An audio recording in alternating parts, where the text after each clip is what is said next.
दक्ष news, सामान्यांच्या हक्कासाठी नेहमी दक्ष।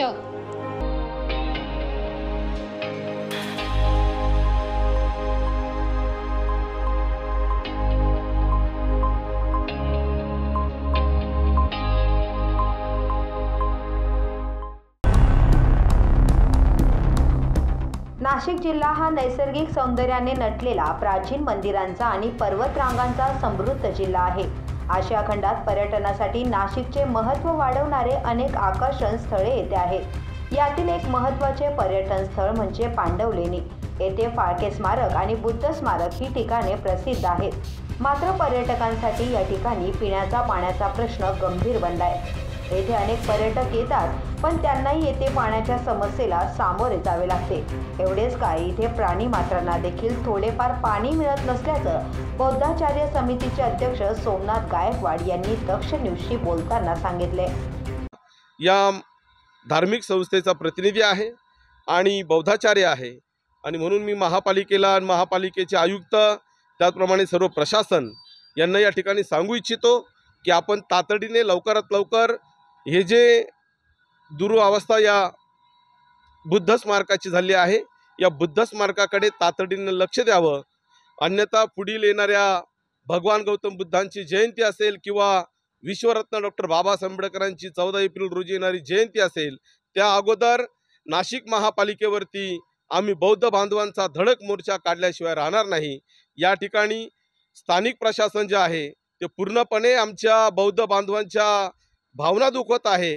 आमचा स्पष्टपणे या ठिकाणी महापालिकेच्या कार्यालयावरले जे कोणी अधिकारी आहेत त्यांच्यावरती हा आरोप आहे आणि यापुढे त्यांनी तातडीने आमच्या या बौद्ध बांधवांच्या संपूर्ण भावनांची दखल घेऊन या ठिकाणी ही जी दुरावस्था झाली आहे, हे जे झाड या ठिकाणी लावले आहेत त्या झाडांना पाणी नाही, त्याचप्रमाणे पिण्याचे इथे जे कोणी पर्यटक येतात, बौद्ध बांधव येतात, त्यांची या ठिकाणी व्यवस्था नाही।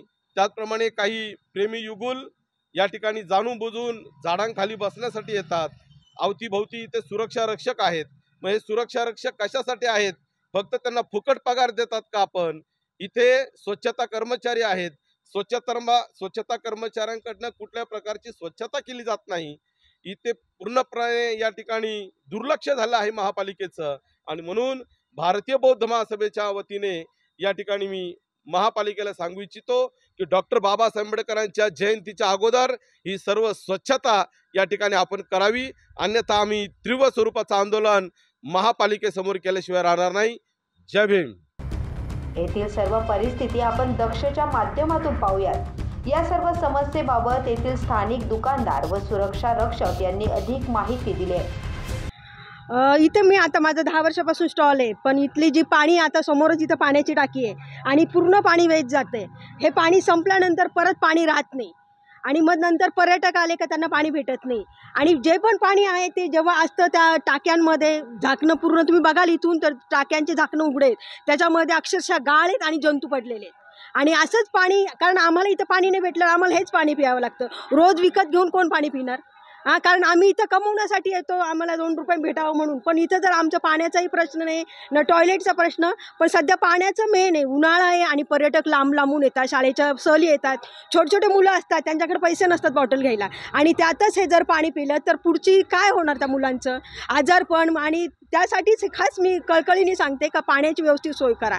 तुम्ही आत्ता बघू शकता टाक्यांमध्ये सुद्धा जाऊन इतकी गाळ आणि इतकं घाण पाणी आहे, जंतूसुद्धा त्यामध्ये तुम्हाला दिसतील आणि हे पाणी पण खूप वेस्ट चाललंय। झाडं वाळून चालले, त्या झाडांना पाणी नाही आणि हे सगळं वेस्ट चाललेलं पाणी।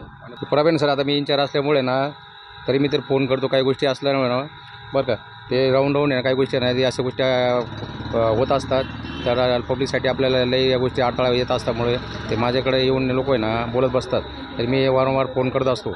पण हा काही गोष्टी आहे ना, हे ना वारंवार या गोष्टी होत असतात।